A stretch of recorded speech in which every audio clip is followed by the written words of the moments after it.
My biggest strength in the kitchen would probably be my organization skills. I'm pretty good about organizing myself. Once I know in the kitchen what I need to do, I can organize and pretty much execute the tasks I need to accomplish. My whole life I've been very organized, so I feel it's my strength because it's very important to know what you're doing and what order you need to do things in to accomplish your goals. My favorite food to work with is probably any seafood, just because there's so much to choose from. Growing up in a family that was very meat and potatoes, we didn't eat a lot of fish or any other kind of seafood.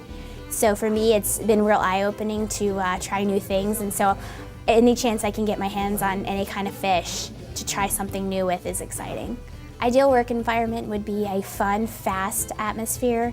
I'm not real good with sitting down. I like to be moving around. I like to be active. So any job where I'd be on my feet and really get to move around a lot and interact with people. I'm a big social person, so I definitely don't think I belong in the back of a kitchen working all the time.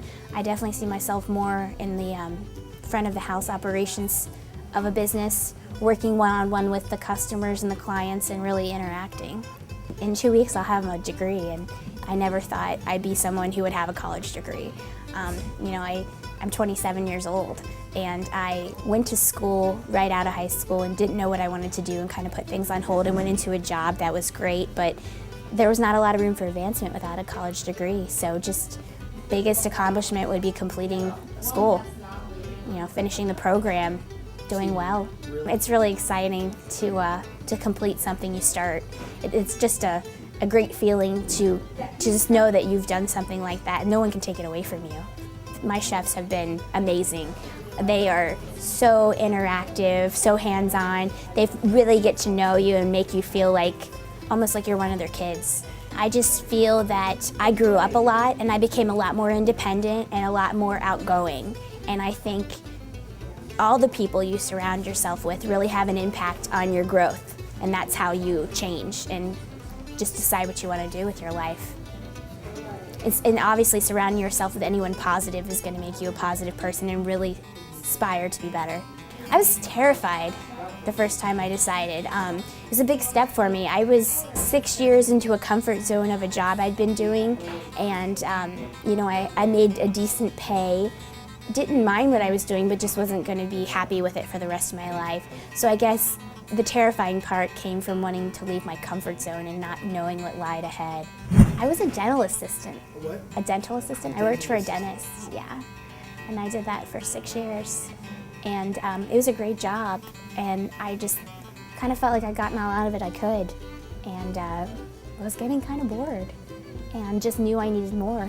Needed to be doing something more, needed to be moving around a lot more than I was. The interaction with the patients was great, but it would only get you so far. I needed a lot more out of my life and my job.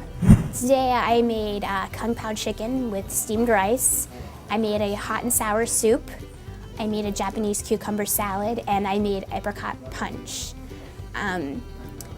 All of these items we'd already made once before in this class, except for the apricot punch, which was okay. It was a very easy put together item, just a little bit of a drink, but Kung Pao Chicken is probably the thing that, it being the center of the menu, really had to be done well. It took a little bit of preparation. There's a lot that goes into it. You really have to marinate your chicken well, you have to fry it well, and then you also have to make sure your sauce is good and spicy and really fits the criteria for the dish. And then you have to make sure your rice is cooked properly. I know that sounds kind of funny when you think about it, oh, how do you mess up rice? But it can be very easy to mess up.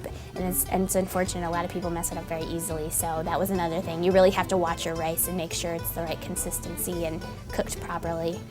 I don't know how to draw, so there's no chance of me getting into any form of painting or sketching or anything like that. I can't even draw stick people.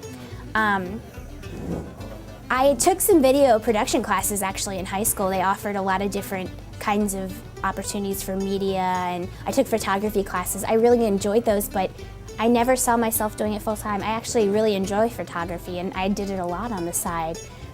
Just never thought I had that eye. Cooking has always come pretty natural to me. I grew up baking with my grandmother a lot. I grew up in the kitchen.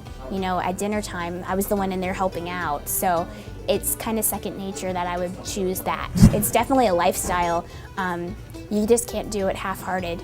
It's definitely going to become a huge part of you. Anytime you want to go out to dinner, you're going to have a little bit of a chip on your shoulder about the food that you're given. If you don't cook it yourself, you're going to be a little bit more critical of things, and so that's definitely a lifestyle. It's definitely a business. I think everyone, when you choose a career, it is your business. It's how you make your money. It's how you live. And it is, I think it's an art too. I think, you know, a lot goes into how things look and how they taste. And I don't think art's necessarily just painting or drawing as much as it is. I think food is beautiful and it looks like art.